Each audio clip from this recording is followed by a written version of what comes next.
Assalamu alaikum, and welcome to this auspicious program this morning, which is the book launch of Cultivating an Ethics of Beauty and Excellence in Planetary Times, an Engaged Muslims Anthology. I can't remember that title off by heart, so I'll have to read it. A warm welcome to everybody to coming here on such a hot day, but it is a very nice venue that we are at here, a historical venue. Just quickly, I'm going to go over the program. My name is Shafiq Morton, when I last checked, and I'll be the moderator. Just to quickly introduce you to the panelists this morning. Obviously, there's the author, Professor Aslam Fataar. We all know who he is, Professor of Education at the University of Stellenbosch, an author, a part-time troublemaker, and many other things besides. We have his wife, Najwa Norodien-Fataar, and she is one of the co-authors. The magic of her hand is also in the book.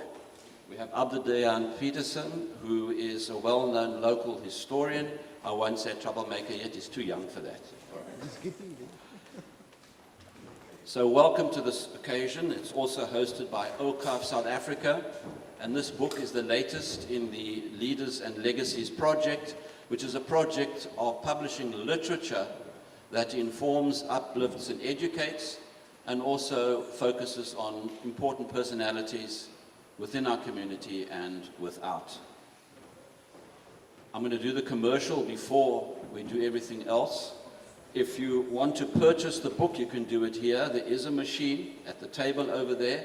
I believe the special price for today, 200 Rand. And if you are unable to get the book today, it's available at Academia Library, and you can get it on Take a Lot and Loot online. And Take a Lot and Loot will also be on a national basis, so if anybody is watching this from other parts of the country, you can get the book online as well. Exclusive books. Exclusive books as well. And Awqaf offices as well. So it's going to be very widely distributed, inshallah. I sound like Trump when I say that. The program is very simple because we need to focus more on the book and the author. We're going to have Mikhail giving a short address. After that, Professor Aslam Fataar will take the podium to tell us about the book. And then there is a short series of responses from somebody called Shafik Morton, Najwa, and Abdud-Daiyaan Petersen, a panel discussion, and then obviously this discussion is open to the floor where you can pose your questions, become controversial, throw the toys out your cot. Feel free. So without further ado, I'm going to ask Mikhail Collier, the CEO of Awqaf South Africa, just to tell us a little bit more about the Leaders and Legacies project and about Awqaf South Africa. Mikhail? Assalamu alaikum. Good morning to this very august gathering. It's been a real privilege to be part of this book process. Professor Aslam Fataar really grilled us and gunned us to get this book done in a very, very short period of time, which we really appreciate and apologize for our lack of speed in getting things concluded as quickly as possible. Having said that, Uncle Shafiq always reminds me that the book publishing process is usually between 18 to 24 months. So we did it in about 3. So I think that based on the introduction that Shafiq gave, Awqaf South Africa is a national endowment fund, a community sovereign fund. We are focused in various areas of collaboration, of work within the community in a sustainable way. Part of the important projects that we have is called the Leaders and Legacies project. And that project captures firstly the historical narrative of our community. Often, as the African proverb goes, the story is told by the hunter and not those who are the hunted. And as we emerge as a community, our stories need to be told. Often people from outside of our communities and outside of our spaces, South Africans can talk a lot. And I said, yes, because for 350 years we were silenced, and we've got a lot to get off our chest. So what we've built into this program, for example, today is more of the interactive Q&A engagement sessions. If we look to this particular book, I think it comes at a time when we are faced with rapid changes taking place in the world. I think within a 2-week period we've seen the rapid movement of the political systems in the US and a few other European countries. It took about 2 weeks for Syria to have a new government. And added to that, we have a technological change, environmental crisis, political crisis, social crisis, identity crisis. And within this concept, this anthology that Professor Aslam Fataar has brought about, the ethics of moral values, the ethics of Tawheed, what does that mean to us? And I think it comes at a time when these are the type of questions that we need to be asking ourselves. How do we embody these values in our lives? How do we contribute to a world that is more just, compassionate, and more sustainable? And I think that is where I'd like to leave it.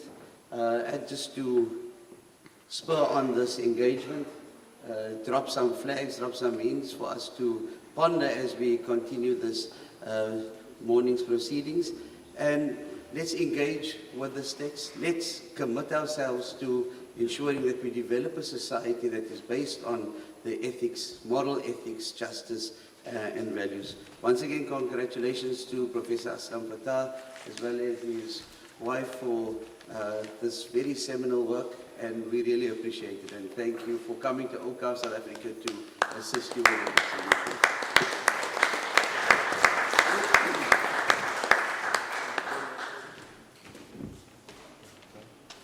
And at this note, I'm just a commercial in between speakers. So I'm going to welcome Professor Aslam Fataar to come to the microphone and to tell us something about the experiences of his book. In the name of God, who is gracious, the dispenser of grace, all praise and blessings are due to God who guided us to this occasion. Thank you very much to all of you for having graced this occasion with your presence. I am fundamentally, firstly, very humbled by all of this, very emotionally taken in. So I cannot promise that I know what I'm going to say in the next 19 minutes. But maybe I'll make some sense, hopefully, and that is why I've kind of scripted myself a little bit. On a Saturday morning, I'm going to subject you to a PowerPoint. That's the title cover, that's the cover of the book. You will have, if you have it in your hands, you will be able to see it more closely. There's a bit of a story to that cover, so let me tell you the story. But firstly, to Awqaf, who's doing exceptional work in our communities, in a broad range of communities across Southern Africa and the world. And the Leaders and Legacies project has already published a number of things. So I'm really, really, really privileged to work with you guys and into the future as well. That was my choice for the cover of the book. And there's a story. Pictures tell the story. That picture tells the story. And then it tells it, then it also got rejected, so that's another story. So I've got I wanted to have 4 pictures on that. And they all depict in some way District 6 in the 1960s and 70s, right? So the top picture is a picture of the early 1970s when demolition had already kicked in, but it's a picture of Clifton Street. That was the street that I grew up in for the first couple of years of my life. Next to Clifton Street is Alice Mere Street, where the mosque of Imam Simon, who was a family member of mine, is in, or was in, right? Is in, the mosque is still there.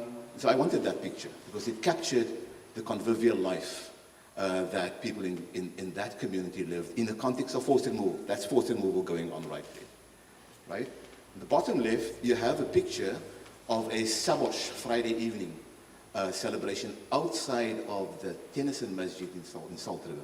This was on the 4th of January 2024 in response to the genocide, post the 7 October genocide. And the reason why I wanted that picture there was to show the interfaith solidarity palpably in a particular space of Cape Town. Next to that is the picture that I took on the 24th of May, 2024, and it's a picture of the Istiqlal Masjid. Istiqlal Masjid is in Jakarta, and Istiqlal, 1955, Independence Mosque, when Indonesia got independence in 1955. And so I found myself there completely overawed by the aesthetics of the mosque. I've never been in a mosque that looks as aesthetically sort of portentous. You know, it showed me what religious aesthetics could, mixed with politics and ethics, could look like. That's what I wanted. But I also insisted to the cover designer that I wanted the picture on the far right. And that was a picture of the Moravian church set against the Table Mountain. And the Moravian church was in Clifton City. It was just further down. And my mom's family, the Jappi family, Amma and them, they stayed right across the Moravian church. And I always remembered my mom saying that they literally were the family of that church. They ran in and out of that church as little children. So what I wanted to show here is the mix of traditions, the mix of communities, the sheer beauty that is insisted by the idea that you don't deny any element of your existence. I wanted that. So that's why I'm making a point of putting it up here. Then I, of course, sent it to Awqaf, just to kind of, I didn't in fact send it to them to, I just sent it to them so they can see it. But of course, then one of the publication members, Brother Shafiq Morton, came back and said, you know what? The focus of a cover is the title. So Mutkanalani, please do not give us a cover that detracts from the title. And hence, that is why I chose it. And I'm kind of chuffed and glad that I got that advice, because that is what the title is. And if you can see it, I took those pictures, and the one picture was taken on my Samsung phone. And so I sent that to the cover designer, and they do amazing AI desktop rearrangements, and so that's what they produced. So what they produced is what you have in your hands. Right. The forward by Mikhail. Shukran jazakumullah, Mikhail, for all your support. There is a dedication, a one-page dedication to Imam Hassan Solomon, about which Fasih Mani is writing an exceptional text and will be done soon, and for which the Imam Hassan Solomon Foundation will be established, it has been established, to take forward his amazingly important progressive liberation theology legacy in our community.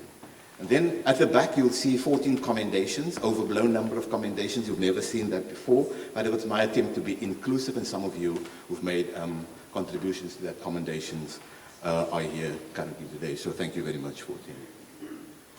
There are tributes at the back, tributes to my family, who's all over this book, tributes to, and here I want to kind of just signal Ibrahim Bardin, who was a mentor to many young people sitting here today, including myself, and to the late Ihsan Bihardin and Nazim Khan.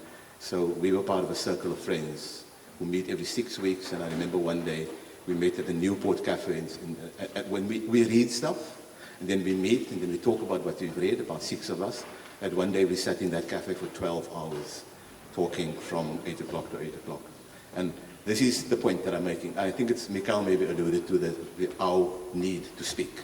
But it was intellectual talk mixed in with family, with lots of laughter, with lots of, and then you learn a lot out of that. So this book was right out of that socialization, out of a conversation that was implicit in the way we live our life, and I want to encourage all of us to engage in that kind of thing. Right. So just a couple of points about the book, and then I'm going to hand over.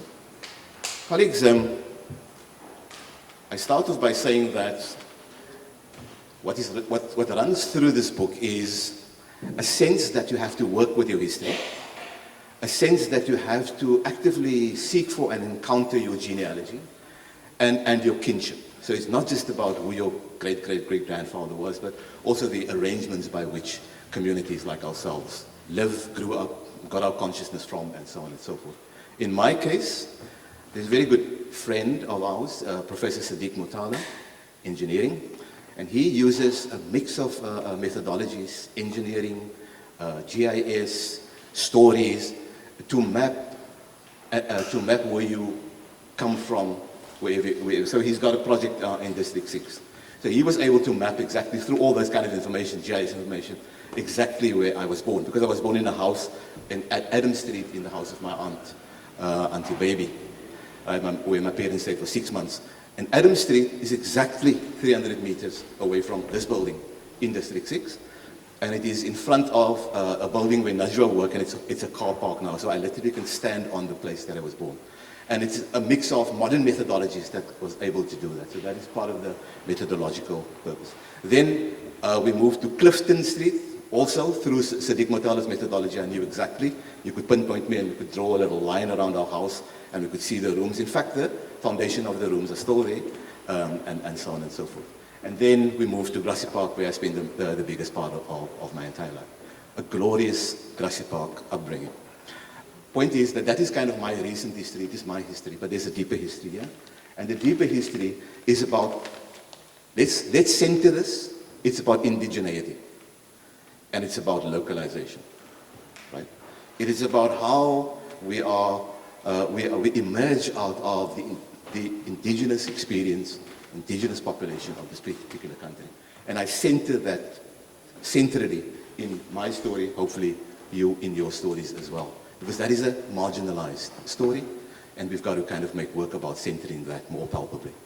And then, of course, centering it in terms of what? The transoceanic commitments that the transoceanic genealogies that and histories that we have come out of, East and West Africa, India, Southeast Asia, slavery, political exiles, and so on, all converging under colonialism and colonial modernity in this part of the world, right?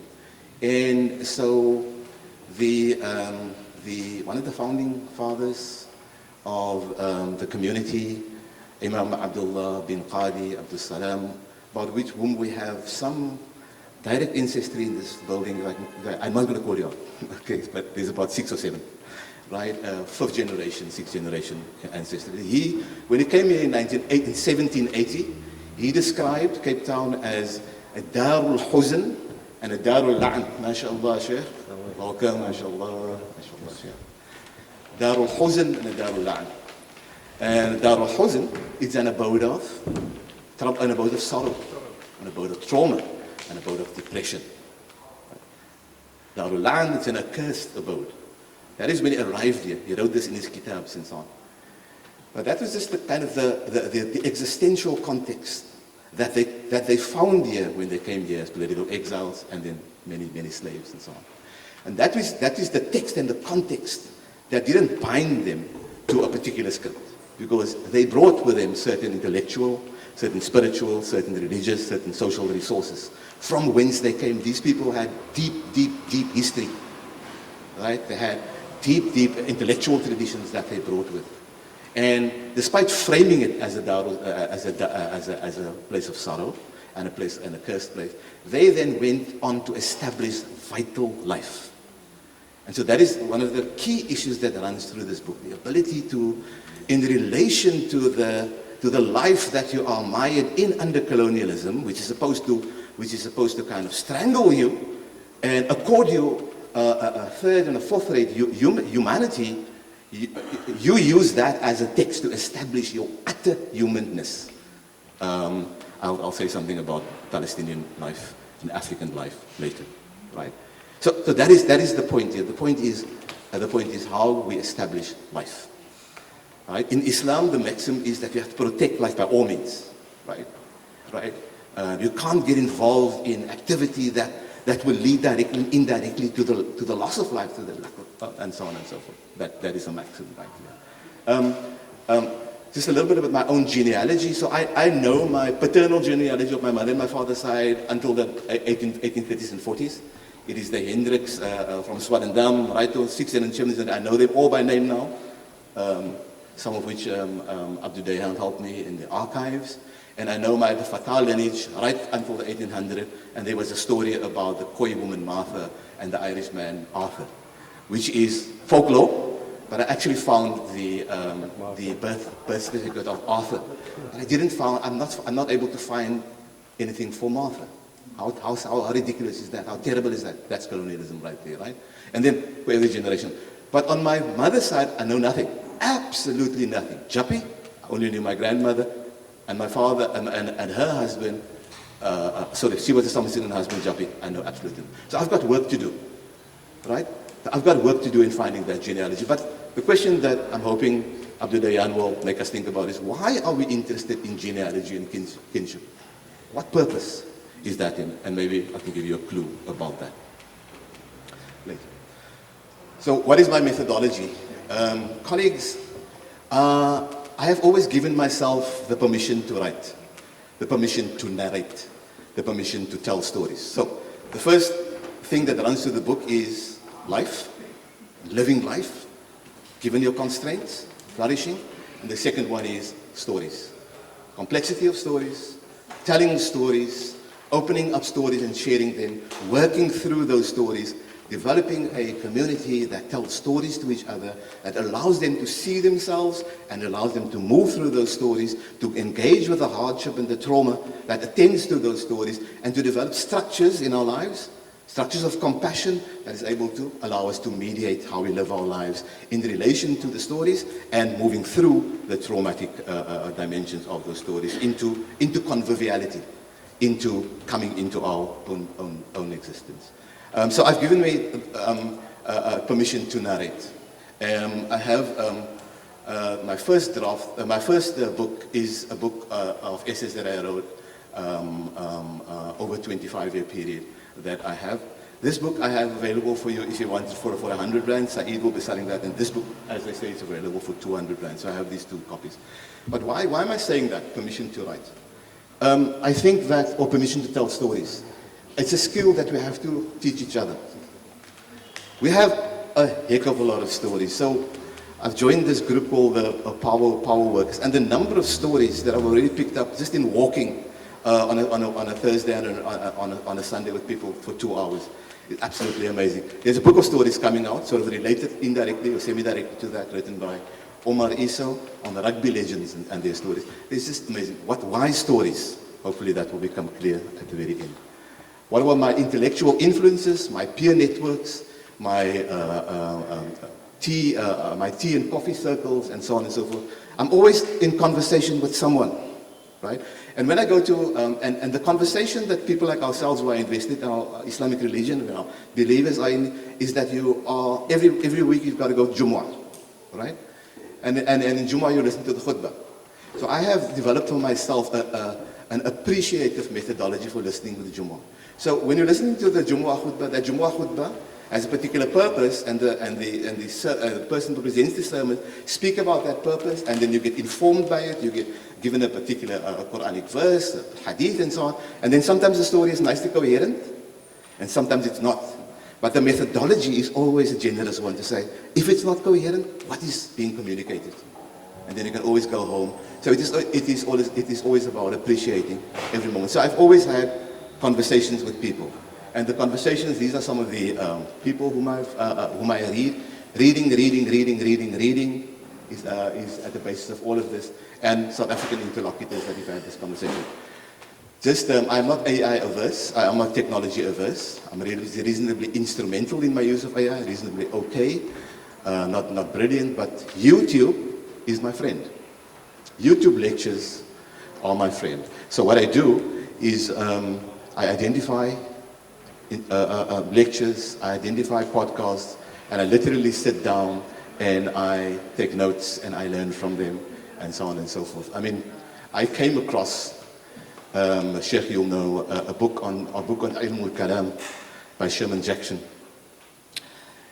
Ilm al-Kalam underpins everything we do. Ilm al-Kalam is a dialectical theology. It is theology, it's thinking about the existence of God in relation to your own life. The subject of Ilm al-Kalam. But we don't read about it. But in the way you kind of connected to it, you begin to realize, but this is an extremely important topic, right? Come across a book by Sherman Jackson, and he speaks about God and black suffering. He comes across a book written in the 60s, where basically this particular chap argues that God is a divine racist, because God allows black suffering. That is in grand words, that is called theodicy, questioning God, God's existence. And then the question is, how has Islam's ilm al-kalam tradition answered that question? Okay, now you've answered the question. The question has now occurred to you. You've got to answer the question. Otherwise, you are just kind of operating without a moral compass here. You've identified something. Now, methodologically, you have to answer the question, and then you begin to understand who the ilm al-qada, and then you come across this particular. And he writes a 300-word book that takes us through the ilm al-kalam tradition, and he answers this particular question. And it opens up a intellectual vista for me, which I know that traditionally trained ulama have always had. They've always had. When you study at the Azhar, you learn ilm al-kalam, ash'ari kalam, maturidi kalam, the rationalists and so on and so forth. That is what you are. And it is an extremely rich intellectual approach. Sherman Jackson takes it through the intricacies of it, and he comes to the conclusion that the theological tradition is entirely opposed to seeing God as a divine racist. The converse is true, that God is a liberation-orientated divine presence in your life, right? So that is what goes on when we are encountering and engaging, and the invitation is to follow your nose. I start the book off with a poem by Rifat al-Arir, which probably all of you have read, right? If I must die, you must live. He writes this poem in 2012. He releases it on a website. But in December 2024, in the context of genocide, he releases it in early December 2024. And he dies 2 days later. Not just he dies, but generations of his family dies. Aunts, uncles, his children, grandchildren, they die. So that is a classic case of genocide, right?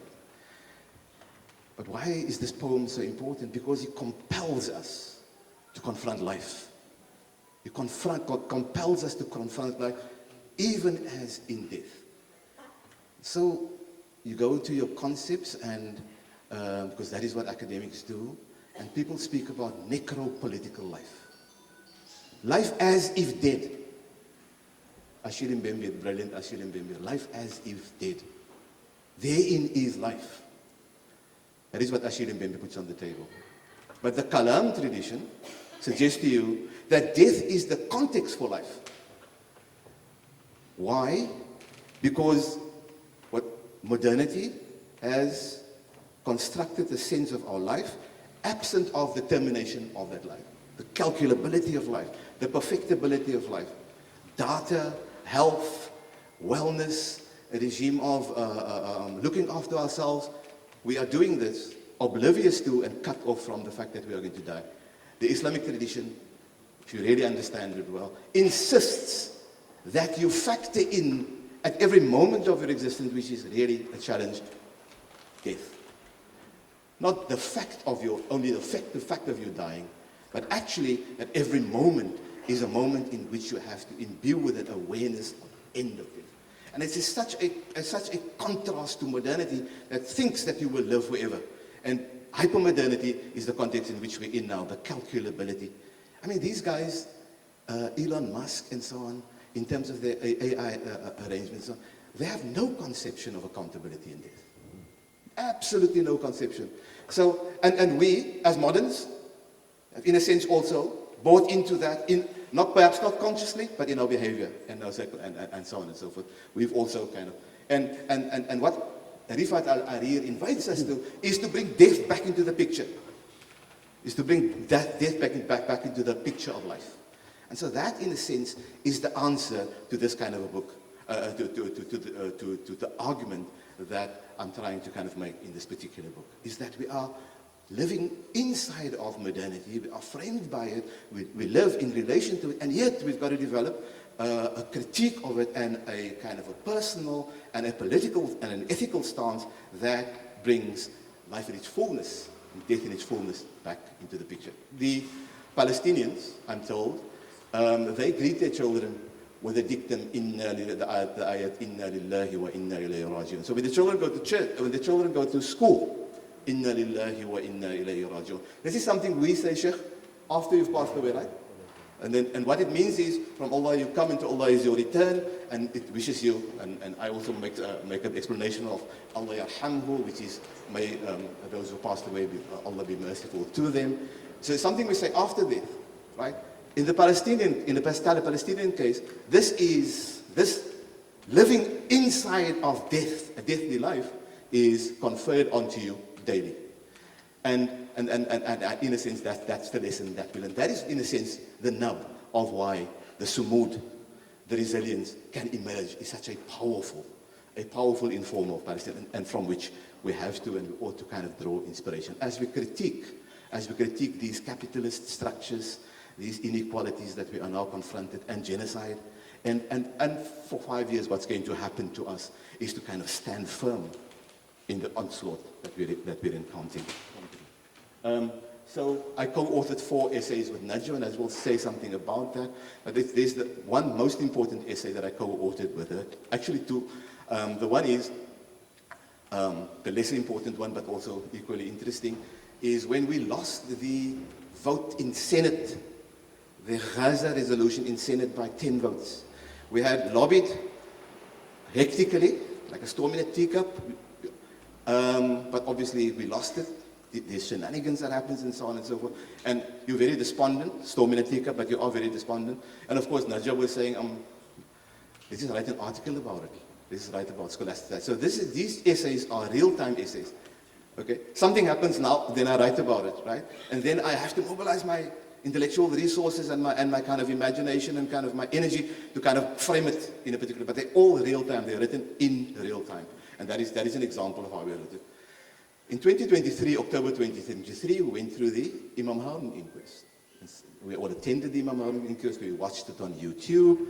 And the core kind of emotion that was generated in our house, not just family of the Imam Haron family, and so is Sheikh Umar here, and some of you are presumably very close to him.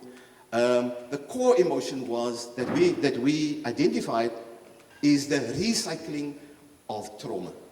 That 50 years later the inquest happened, it was as if, through the conversation that we had with people and with Yumna and so on and so forth and her father, it was as if Imam Haron was killed right in front of us through the inquest, particularly that pathologist, Siwa Goloban, who explained how Imam Haron was killed.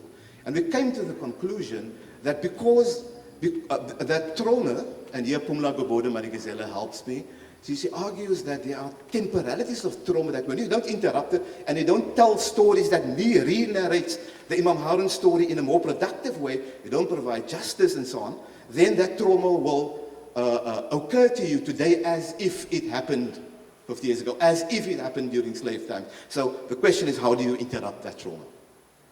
And the answer that Pumla Gobodo Marigazela gives is that you have to give yourself permission to narrate. And not just stories, but narrate, to interrupt and to kind of redirect the energies of that trauma by which you live your life. Right? So that is a key thing that runs through the book. So there are social commentary essays, there are 17 khutbah-based essays, there are educational reform essays, essays on decoloniality and transoceanic existence. I need to stop, so I'm going to move on. So what am I? I describe myself as an ethical searcher, and I think all of you are as well. By the way, I think my story that I'm telling you is an example of all of your stories. So what I do is I feel, I cognate, I imagine. There's heart stirrings that happens because of what you experience and what you see. And then you identify concept, and then you write. And out of that writing, implicit is that it guides what you're doing. The centrality of stories and traumatic interruption. All the ulamania, I'm going to translate Hayatul Tayyiban. It's a good life. I'm going to free translate this as the convivial life. The mooi leven, the interactive leven. In relation to the context of our lives, in the way it is, this community of ours, we know how to establish beautiful convivial lives of joy, of laughter, of energy, of movement, and so on and so forth. That is Hayat and Tayyiban, inshallah. So, and in the Quran and in the Islamic tradition, the concept of Diyafa, the concept of hospitality, is the concept that comes out of pre-Islamic Arabia, And Islam in the Quran reworks diyafa in beautiful ways. It is the idea that when you're a host and you receive a visitor, you have to fall on your feet for 3 days and 3 nights to take care of that. You've got to put your own feeding of food and security and house needs in abeyance, and you've got to look after that person, right? And that is something that's right there. The other one is radical friendship. There's a verse in the Quran that says, good and evil are not equal. Idfa billati hiya ahsan. Always choose the good over the evil. And then it says, evil with what is better, and your enemy may become your closest friend. The Arabic word is waliyun hamim. The concept of wilaya, wali, friendship in Islam is absolutely mind-blowingly remarkable as a chapter of Sadia Sheikh. Professor Sadia Sheikh would have told us she wrote that chapter last year. Tuesday. Equity framers, justice, inequity, ism, wrongdoing. Beautiful verse in the Bible. Wash me thoroughly from my iniquity and cleanse me from my sin. Beautiful, right? The idea that we are in a conversation with all the multiple religious and other traditions that will allow us to strengthen and exemplify our own traditions. Artificial intelligence is the idea that we are now succumbing our autonomous individuality to the machine that is monetized. The machine that is monetized, someone is making a lot of money out of taking away our autonomy and inserting it into a capitalist economy. And that is what I don't know. You should tell me whether I kind of doff my hat to DeepSeek, the Chinese, what's saying that undercuts, open source undercuts OpenAI and its funding model. They lost billions of rands to it. That doesn't mean I'm doffing my head uncritically or critically to AI itself. I think we've got to come, as I argued a couple of weeks ago, into our bayan, into our eloquent expressions, right there in the intellectual, in the Quranic tradition. But we have to make work in order to understand how to come into bayan. Planetary transitions, the idea that just transitions is palpably off the agenda and that we have to insert ourselves into it. And I always get confused between anthropomorphic and anthropocentric. We've got to learn to live non-anthropocentric lives. Ons is hier die enigste mense, ons is hier die enigste maaksloon, om Sheikh Shakir se woord te gebruik, maaksloon wat op die dunia lewe nie. We are not the only creation that lives on this earth. There are planets, there are plants, there are oceans, but it is so anthropocentric, maar is net woord right? We are so anthropocentric in our discourses that the focus on us is an egocentric focus, it's a nafs focus, nafsul ammar bisu focus. We've got to have a focus that goes way beyond that. So the question that I asked, the third point that I want to make, and I'm almost done, is, hoe laat is it? What is the time? Okay, but hoe laat is it? What is the time? The Islamic legacy, and I think Najwa is going to say something about it because this is what he told me this morning, is fundamentally undergirded by the notion of divine time or time accountability time and living in the moment time. There's a relationship between the two, right? Which I elaborate in the book. So shorthand, modern time is clock time, is abstract time. It's time that gets filled with commodification. It gets filled with perfectibility, perfection. To riff on the word of our fitra being put to bad use by the moderns and so on, and what I try to say in the book, but not explicitly, so I'm hoping to write an article about this, is that we've got to return to a relationship between God's time, all the implications, and living in the waqt, as Malcolm X over 20 years worked out how to live in the waqt. Right, through his journey of as a justice seeker and a seeker for a particular kind of bodily form for that, so that when he learned, and Islam has a set of ritual practices that enables you to do it if you make the political connections, as Malcolm X did, when he said that when he started learning to make the prayer, in the prayer there's these various prayers, various moments. You stand up, you bend, you sit, you have to stand, pause, and so on and so forth. But the most difficult thing that he learned, it took him 6 weeks to learn, was to make the prostration, to make the sujood. And the reason why it was difficult for him to do that is because he couldn't connect the normative purpose with a bodily function. And the body didn't want to bend. The body didn't want to bend. He had to make the connection between the mystical, spiritual, normative purpose of what he was doing and the performative purpose of bending. Dat ons kan ons allemaal op en af jump and so on and so forth, and we can bend. But to get to an understanding of how ritual and spirituality engages and locates us within the moment in relation to God's time, that is there for us, right? As a spiritual communities and various other communities have various other ways of doing that as well. This is written by Abu Ali al-Daqqaq in an epistle written in 1045. The moment is what you are in now. That's the waqt. If you are in this world, then your moment is in this world. If you are in the hereafter, then your moment is in the hereafter. If you are in joy, then your moment is joy. If you are in sorrow, then your moment is sorrow. The idea that when you have to be fully present, you have to honor the moment. You have to honor the ugliness of the moment. You have to honor the beauty of the moment. You have to honor the potential of the moment. You can't live in someone else's moment. You've got to live in your own moment as a community, and so on and so forth. Finally, God's Tawheed is what animates Muslim. The idea that we organize our life in relation to God's moral purpose, His oneness. The Prophet, God's Prophet, is this year in lunar calendar terms 1,500 years old, which is really momentous. And for Muslims, the Prophet is the personification of the Muslims' commitment and performance to his religion. The Prophet is central to all of that. This tradition moved from Arabia to Cape Town. The question is of acquiring language.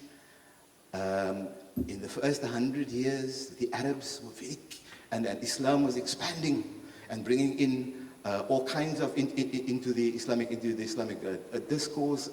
There were certain intellectuals like Ash-Shafi who said that the only interpreters of the Quran can only be Arabs because they speak the Arabic language. And Ash-Shafi was then interested in policing that, right? But he was interested in making sure that it remains authentic, right? But he bumped up against the spread of the religion and how religion acquired its language. Islam acquired its language in other parts of the universe. In Kalam tradition is this notion that you live in God's command, you live in God's taqdeer, and you acquire the moral cusp to perform God's justice. That is the complexity of the Kalam, that is particularly Ash'ari and perhaps even a Maturidi view. The Akhlaqiyya tradition, it is basically the ethical, spiritual tradition that is highly undersold in the Islamic community. So in a sense, one of the key issues that I have now embarked on the last 5 or 6 years, only the last 5, is to stare the Islamic akhlaq tradition, the akhlaqiyya tradition in the face and to ask me, what does this mean for me? It is about behavior. It is about mystical and spiritual infusion that orders the behavior. And it's about understanding how concepts of ancestry, concepts of mystical works into the body and positions the body. And in fact, this is the answer to modernity, positions the body to behave within the body politic that we're currently in. But it's not staring yourself blind at any of these traditions. It is about the critical application. As I said, that at the center of all of this is an unadulterated and unashamed intellectual process. It is a pedagogical process. It is a knowledge process that we have to engage in, but we have to engage in it responsibly, and we have to engage in it in very critical ways. Because my wish and my dua for this community is that we honor the heterogeneous intra-Muslim and extra-Muslim traditions that construct our life. I write a chapter towards the end of my book about what frames my being. I didn't say it in such dramatic ways, but I grew up, as many of you do, because moms have to work, moms have to, in this Cape Town space, I can just imagine there's a story to be told there, a fictional one on my side. I'm hopefully going to tell that story, of a mom who lives, who works all the time, Jawaya, of her friend Silly, whom she establishes a relationship with, and I can't sometimes distinguish between who's my mom and who's not my mom, because sometimes my mom would say, go to your other mom, all right? And then about my nanny Sumaya, what's her name? So you have these maternal figures in your life, right? That becomes a part of you. And out of that maternal infusion, I've come to the realization that interfaith and intercultural convergence in your own life is palpable. Our consciousness is vast and wide and so on, and we've got to honor that. I think about the beautiful hymns that I got learned in school and that I can still sing, and so on, and how that frames you serendipitously. So my dua is that we're able to develop an Islamic ethical approach that invites everyone in who wants to be part of this conversation. No exclusion of anyone on the basis of nothing. Everyone ought to be invited into this. I'm going to stop there. That is a very important slide. It's about beauty. It's about why beauty and excellence, why both are important. You've got to do something when you do it very well. You've got to do it with a heart that encompasses a kind of a moral commitment towards the beauty of yourself and others in relation to yourself, with established moral, ethical behavior, adab. The beautiful saying of the Prophet that I love is, Adabani Rabbi fa'ahsana ta'dibi, that God has instilled into you good conduct, and He has made your conduct beautiful. Right? We can speak about that. The Quran and Islam makes available fadail, virtues that we have to cultivate. And the cultivation mechanism, the pedagogical mechanism is for me, I read a chapter under Wali Maro in 1990 when I did my master's, called Can Virtues Be Taught? So big arguments can't be, Gilbert Ryle makes the argument, it can't be taught, it's got to be lived, it's got to be embodied, it's got to be experienced, right? And I remember telling Wally, but I want to teach it. And Wally said, but okay, how are you going to teach it? Show it to people, right? 30 years later, I come across this, this hadith that aligns with what Gilbert Ryle said. And the Prophet said this 1400 years ago. Ta'allum, that when you learn something, you learn it. And this part of the verse is hilm bita'allum, and judiciousness or virtues to learn by doing it. So this is what Gilbert Ryle in 1990 tried to teach me, and the Prophet had already taught it to me 1450 years ago. Performative ethical acquisition is that we are engaged in the performance of our virtues as we cultivate. I'm very interested in understanding how we learn these virtues via ethical expression, art. Do we have enough art in our communities? Are we cultivating aesthetical creativity in relation to art and to aesthetics, in relation to literature and music and so on and so forth? And for me, as an educator, important for me is to develop ihsan-based pedagogies and critical literacies that will allow us to acquire a sense of agency that will allow us to establish our ethical conduct in the world. Thank you very much for listening to me.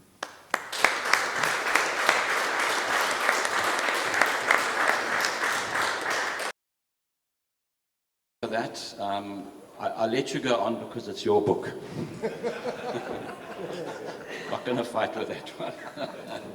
But of course, it was a very eloquent address, nonetheless. We're reaching the stage now of where three of us have been mandated to respond to the book. My response is going to be 60 seconds, so we'll buy some time and also give some time to Najwa and also Abdur-Daiyaan as well. So I've understood this book in terms of key phrases and how it relates to me in terms of key words. It is current, it is relatable, it is thoughtful, it is thought-provoking, it is accessible, and it is warm. I fished out some terms which caught my interest, and I was quite reassured when some of the terms that I fished out of the text the professor mentioned in his address. The first one is hamd and shukr, praise and gratitude, as being value statements. The word scholasticide, which has a far broader term than just the word itself. If you look at Gaza, and if you look at what's happening to education systems around the world as they dumb down. He uses the word post-normal. It just caught my attention as postmodernism. Now we have post-normal, I presume. The Maqasid approach, which is the 5 basic moral principles of Islam, like deen, progeny, life, etc., etc. Then he uses the word moral register. Then adab and ihsan focused approaches. Transgenerational trauma, which speaks to kinship. And then, of course, what interested me was Professor Fataar's idea of a city, which he calls a Medina, but it's not an ideational kind of city that he brings across. It's a practical one where if we apply all these values, we can make a difference. And of course, Cape Town is a very good model for that. And in terms of his Medina, his city, it also speaks to kinship, to the fact that all of us come from somewhere, and what has happened before most certainly informs the present. I'll leave it at that. Our next respondent is Najwa, Professor Aslam Fataar's wife, and of course she was one of the co-authors. I thought it would be, very apt to respond to the book from the perspective of a wife and a partner, and also from the family perspective and how we experience Aslam writing his book and taking on the various talks and presentations and Jumu'ah khutbahs. So these, when it is time for Aslam to do a presentation or a khutbah, and it happens quite often in our house, it's a different energy in the home, right? We immediately realize that it's a time for reflection, it's a time for focus in the house, it's a time in which Aslam is going to be very much concentrating on the work that he needs to do. So when we realize that this is happening, and you can't hide it, everyone knows about it, the house becomes a space of quiet intensity, focus time, and a place of engagement and expectation as well. So we often, as Aslam is busy in his study, we will ask questions like, what will you focus on Friday? What will you focus on in the presentation? How is it going? How far have you come? And so we're always asking questions, we're always probing and providing those the supportive atmosphere in the house. So it's not really only about being curious, but it's also about us participating in the presentation that he is going to be giving very soon. And many of the themes in the book mirror some of the very issues that we face every day. In the book, you'll find a chapter on gender-based violence, on COVID-19, and the challenges of living Islam in the midst of adversity. However, Aslam's commitment to his work is unwavering. He approaches each khutbah, each presentation with a deep intellectual, emotional, and spiritual effort. But it doesn't end when the words are spoken, right after the khutbah and so on, when it's done, it doesn't end there. We often reflect as a family, how did it go? How did it resonate? Did your khutbah presentation capture the essence of the message? How did you navigate some of the challenges? And often in khutbahs and presentations, the challenges are time constraints. So these moments of reflection reminds us that the khutbah is not just his, it actually belongs to all of us in the home, in small but in meaningful ways. So So this brings me to the 4 articles that I co-authored with Aslam. So we didn't really set out to write this. We didn't have the intention, oh, we're going to write together and so on. It just happened very naturally, organically, shaped by the urgency of the issues that confronted us daily. So the first one was the Hajj.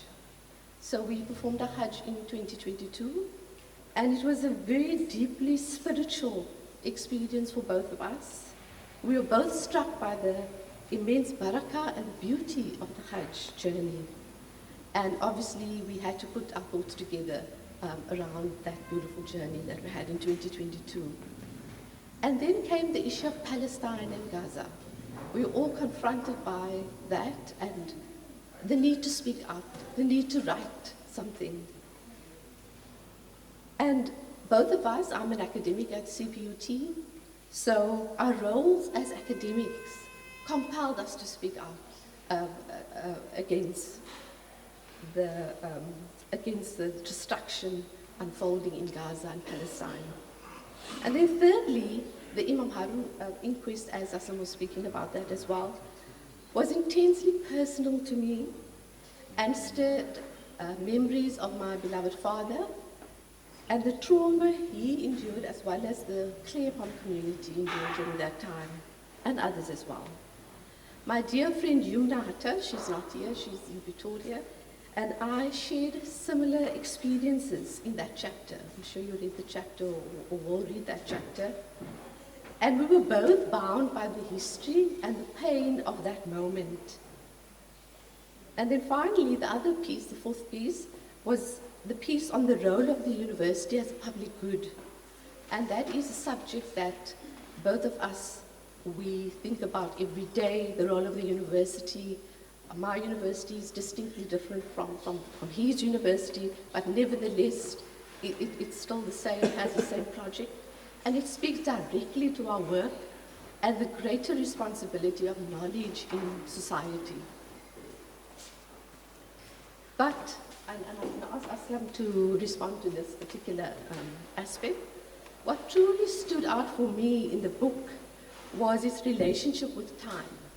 So if you read the book, you come across time, Jummah time, Ramadan time, time of the Hajj, the time of crisis and upheaval.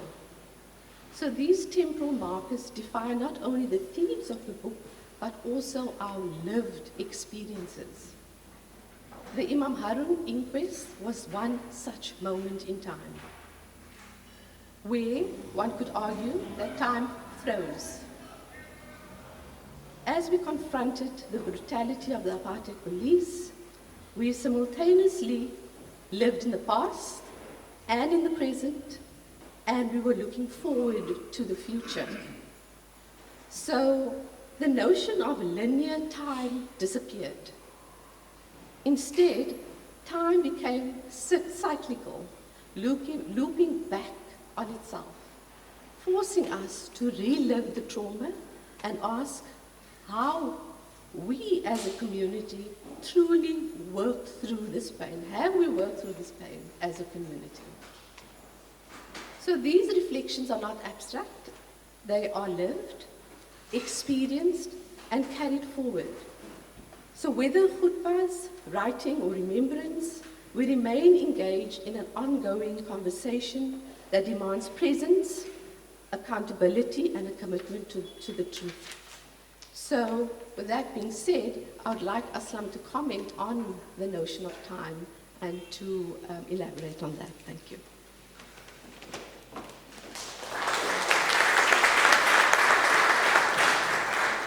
After reading this book and having my shower contemplations, the one thing that came to mind was, how do you describe the peacock throne by its foot? You know, there are so many themes, there's so much richness inside this book. But I think the one thing, and this also relates to the foot, you know, the foundation of this throne, the one thing that struck me as a core theme of this book is that of hope. In that nearly every chapter that I read, where we are looking at contemporary issues, historical figures. The one lesson that we can draw out of each of those different stories, essays, khutbahs, is the theme of hope. And relating to that, you know, there was two sentences, I guess, in the book that really struck me the most, and it's not from Professor Aslam's words, it's from the words of something far greater than ourselves. And it says, "Our Lord, rescue us from this place whose people are oppressors, and raise for us from you one who will protect, and raise for us from you one who will help." And that's in Surah Nisa, ayah 75. And this relates to the hope of those people that are being described, that through their dua, you know, they have hope that Allah will send someone that will protect them and will help them. But for the first time, you know, reading this ayah in the context that Professor Aslam put it, it was in a context of femicide, it was in a context of GBV, and it made me think, you know, are we of those people who will help? Do we have the courage to actually step up, you know, and to be active in our society today? And that then made me think of justice in this context. I'm sorry, the time is distracting my thoughts at the moment, but there were three themes that I wanted to speak on. So the first was that theme of hope.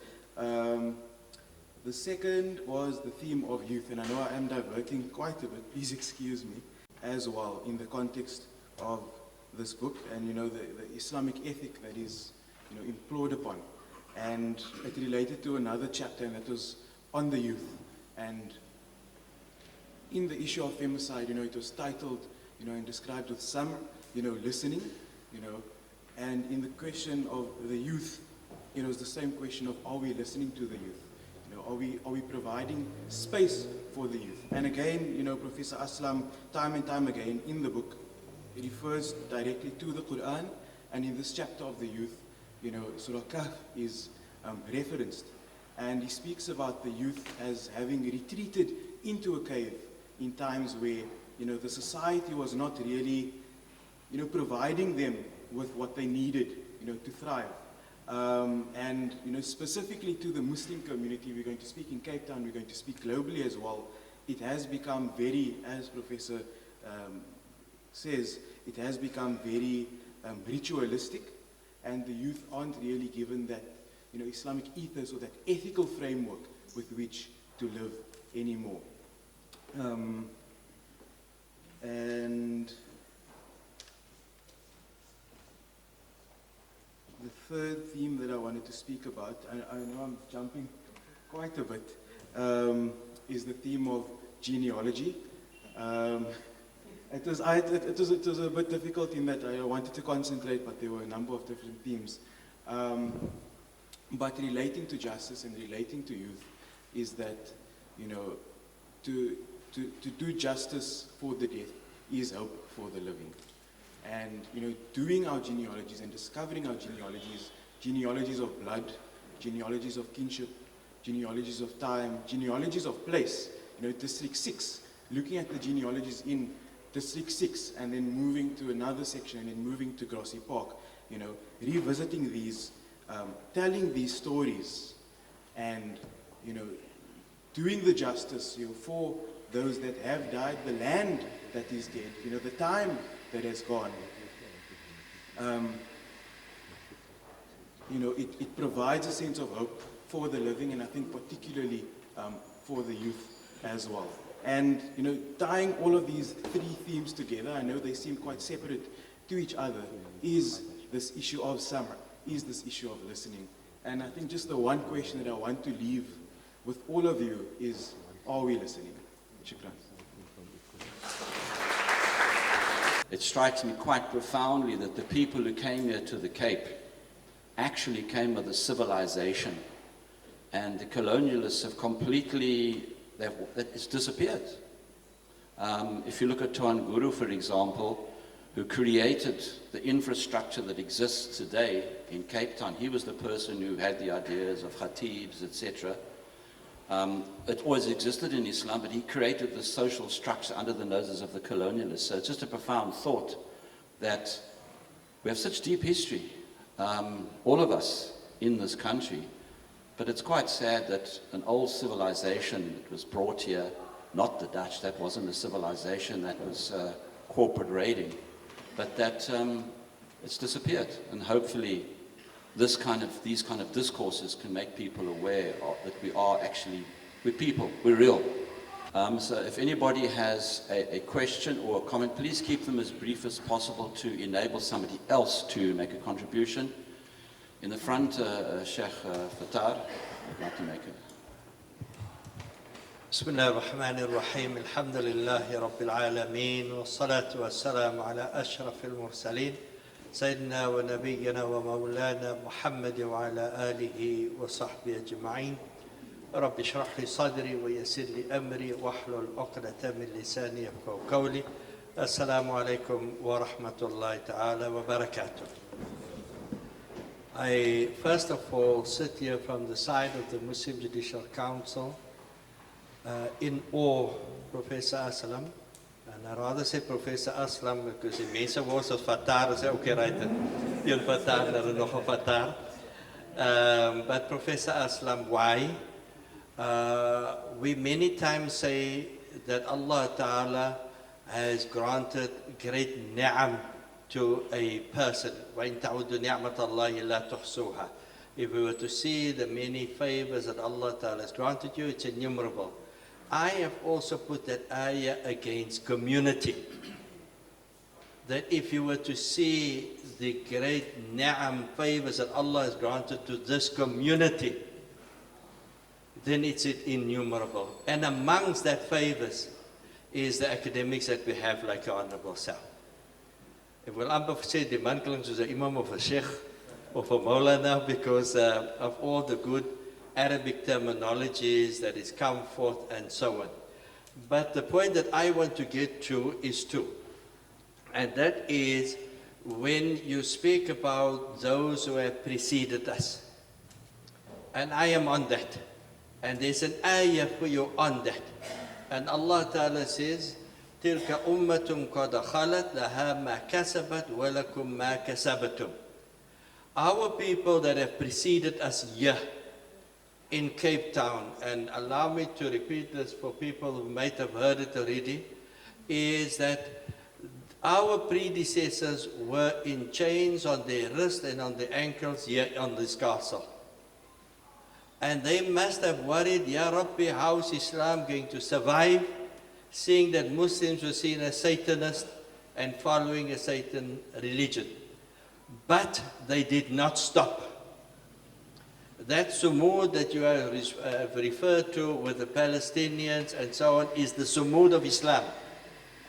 This is the resilience and steadfastness that we've seen in the Cape that have taken us to where we are today, that your Honorable, ek wil nie sê beautifully, Rakiman Khawarit, Professor Najwa, the Honorable wife, there, in the way that she's dressed and the way that our Muslims are seen as Muslims, which are amazed when people come from overseas to the Muslim Judicial Council, they're amazed to see how strong the Muslim community.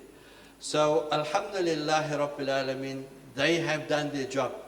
Allah Ta'ala says they will be rewarded for what they have done.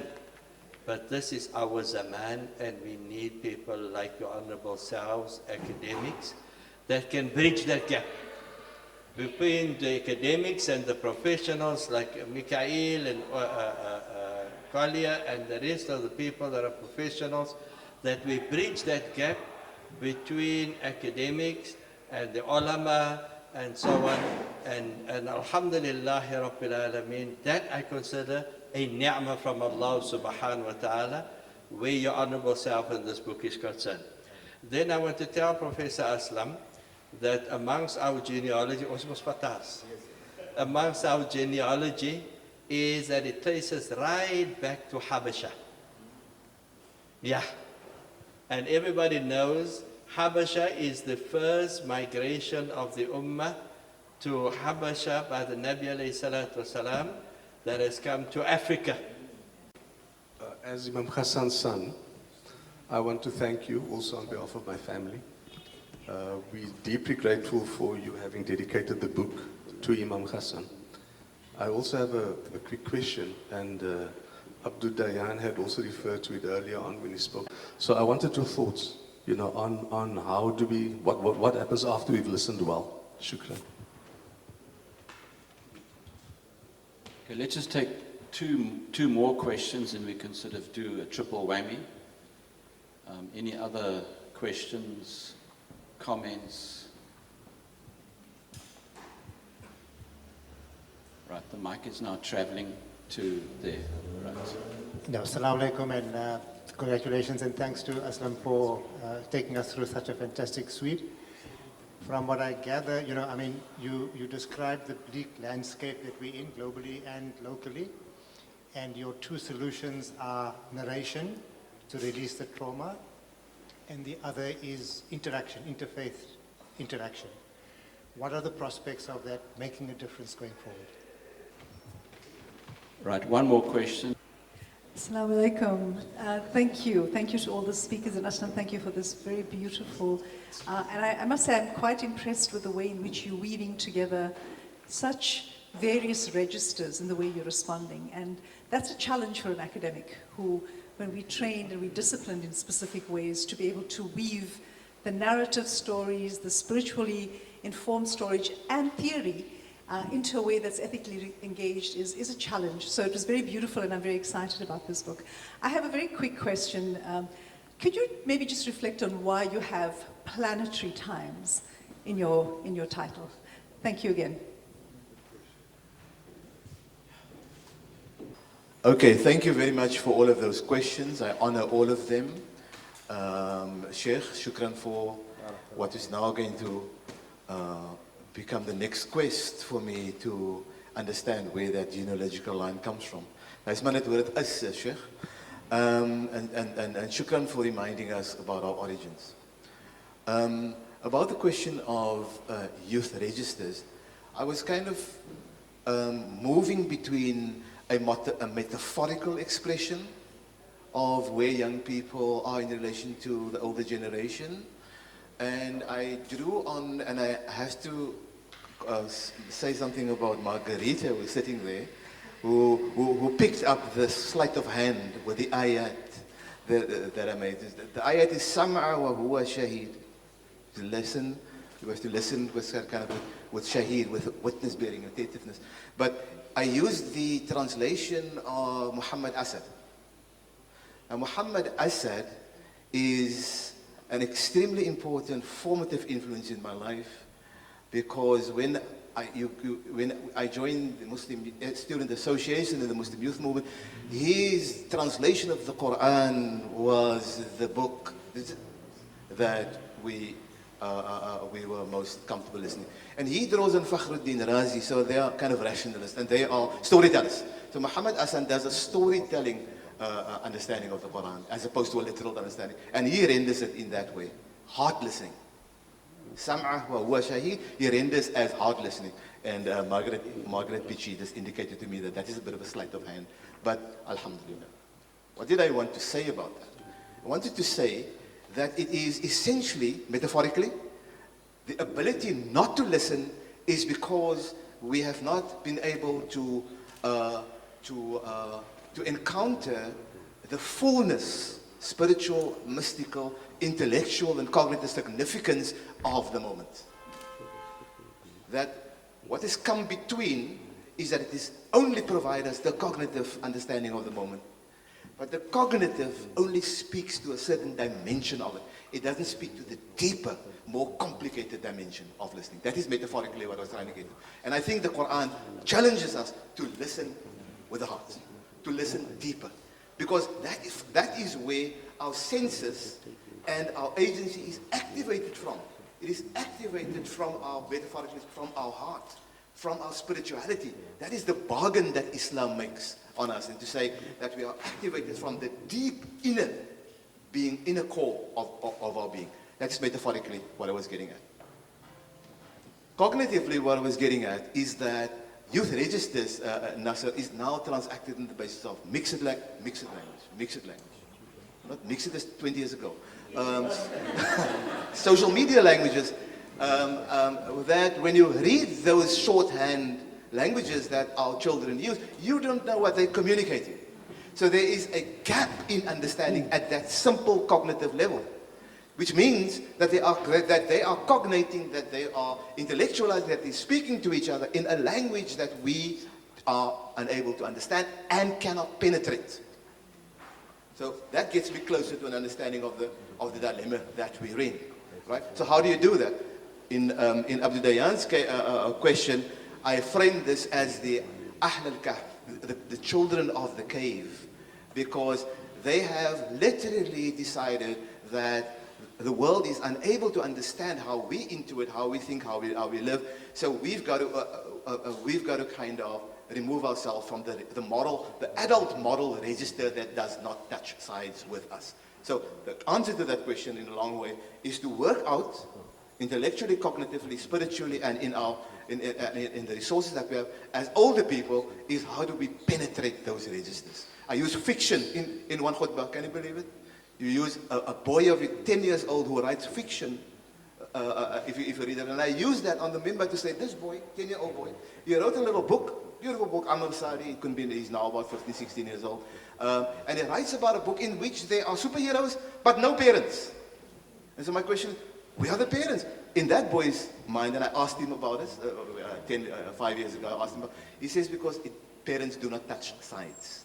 So the question is, we've got to figure out as an adult community how to touch sides. They are going to operate within their register, but we've got to be able to understand what they communicate with us in a very depth of the communication. And that is a task in front of us.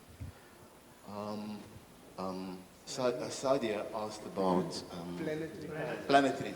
Look, it is a word that I encountered as I was reading Dipesh Chakrabarty's The History of the Planetary. And his argument is simple, so this is now where my academic work interferes with me. So his argument is that our history is a history of human beings. It's not a history of the planet. So if we do a history of the planet and how the planet evolved over time, you get an entirely different understanding of life. Right? And planetary is a reference, or it's maybe a symbolic indicator of of how we live on this planet, the fact that there is life that we have yet to encounter, the fact that we have to protect life, the fact that life is not just human life, and so on. So it is that kind of designation that invites us into living with a much broader imagination other than the earth, or other than our human-centric understandings of the world. So it takes us out of kind of that anthropocentric understanding of the world. And Haron's question about a narrative. So narrative, in one simple meaning of the word, is that you have to tell your own stories. Okay, great. It means that you have to tell your own stories, but it also has a kind of a community structural meaning. It might even have a psychological processing meaning, the idea that we have to have the kind of reception to our lives and our livelihoods that allows us to understand what are better options in life, how we live life. It moves us away from the repressive nature of our being and so on and so forth. So at that very deep psychoaffective and emotional level, it allows us to encounter our existences in a much more important way. But what's underneath narrative is also the idea that you build better livelihoods, that you build better structures, because narrative as stories is not necessarily going to do anything if you do not attend to the material dimensions and improvements of people's lives and so on and so forth. Right? But also the idea that you can only attend to people's structures and material improvements and anticipate that people's kind of lively senses of selves, their imaginative capacity, their being and so on will align with the material improvements. That's not necessarily the case. Many middle-class people also recycle trauma in very devastating ways because they haven't addressed those traumas. So narrative is both directly for the ability to tell stories and valorize and honor stories, but it's also a shorthand for us to engage with the complexities of it and move it beyond. But so if anybody's got more questions, we can right at the back there. And Aslam Barakatuh and Salam Barakatuh to everyone else. This is just, I've listened to you speak about your book, Aslam, and also when you gave the khutbah. And one of the thoughts that came to mind as I was listening to you, and even as I listened to you today, was about the ruh. And that's a concept, our ruh, which is, we understand it as God's divine essence within us. It's a concept which Western science or Western psychology, that way, they've kind of taken that out of the equation of us as human beings. And it seems to me that perhaps, I'm not sure how conscious you've been, but I think your writing kind of brings that to mind, that you're talking, that we have a soul also, a ruh, that kind of,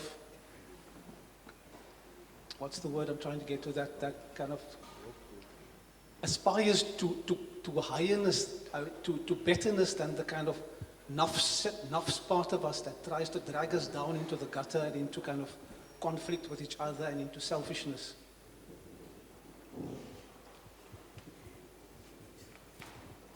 On the question of ruh, of spirit and so on, I am fundamentally convinced that you square the circle of life through establishing a platform of divine engagement that allows you to be infused by the norms that the divine makes available through you, and your practices in relation to the accessing of the divine that kind of cultivates your ruh, cultivates your spirit as the fulcrum basis of your human existence. This is kind of the path that one is on as one reads from the intermediate mystical figure Al-Ghazali, to the more deeply inner core figure of Ibn Arabi, to the more virtuous figure of various other people. The Islamic legacy is replete, and it stays in front of you about how to access the divine and to establish a performative base for accessing Allah subhanahu wa ta'ala. It is the practice of a kind of mystical connection that Islam, many people will say that the practice of Khalifa in Cape Town is replete with a kind of agnosticism in a sense. But I think we have to re-understand questions of Khalifa, questions of dhikr, questions of Sam'a, Hadad, and so on, as performative processes that connects one's commitment fundamentally to the divine. In the way our forebears did, but in the way we are able to develop resources to withstand the worst access of modernity, of the colonization of the body, to the colonization of time, and so on and so forth. So in response to Najwa's question, and maybe I'll repeat myself, around this question of time, is that we live in this kind of modern time that propels us in a particular direction. It colonizes our body. It instructs how we have to consume, how we have to relate to each other, the time that we have available for each other as we may or may not be playing and sitting on social media and so on. The kind of relationships we establish all across the oceans via social media, and yet we're not able to kind of connect with the relationships that's important right around us in our communities and so on. It kind of abstracts us. This is abstract time. It abstracts us from developing meaningful existences. I believe this kind of spiritual ruh and religious discursive commitment allows you to recenter back, to ask crucial questions about how we use time, how we live in time, how we give time a productive quality that engages with core understandings of the self. How does interfaith dialogue fit into all of that? How does interfaith solidarity fit into all of that? I believe that this is the answer to the relationship question that's confronting us, the ability to live outside of our boxes. I think the modern notion of time has colonized us in such a way that we live inside of our mentalities, inside of our ethnic boxes, inside of identity, in the continual search for authenticity and identity, which is a good thing. But if you take that to its logical conclusion, you're setting up walls. You're setting up walls that prevents us from coming together in unison and addressing the circumstances that prevent us from living authentic and good lives, whoever and with whomever that might be. So this cultivation, this ethics cultivation, is also a cultivation that opens us up. Opens us up to community, opens us up to solidarity practices. And we think about the solidarity challenges that we now have in expanding Palestinian solidarity in Cape Town, right? Beyond a certain identity categorization. And here the PSC, Palestinian Solidarity Campaign, is exceptional in arguing that this struggle belongs to no one, it belongs to everyone. It belongs to no one and it belongs to everyone. And so the ethical struggle is to kind of ensure that we are ever extending through this beautiful example, ta'awun, and to make the Palestinian solidarity struggle a much bigger struggle. So at the ordinary interactive level, questions of interfaith solidarity for just purposes is for me the sine qua non of our existence in this part of the world. We have emerged out of that interfaith solidarity. The example of Antisili and Wire is the one that I'm putting in front of you. Thank you very much. Assalamu alaikum. Prof, maybe just in conclusion, how do you feel now? You started off very emotional and it took us through a journey, a great journey. Writing your book and doing the khutbahs and the essays which you've done was a journey in itself. After you've written the book, how did you feel? What did the writing of the book do to you as a person and to you as a family? Shukran.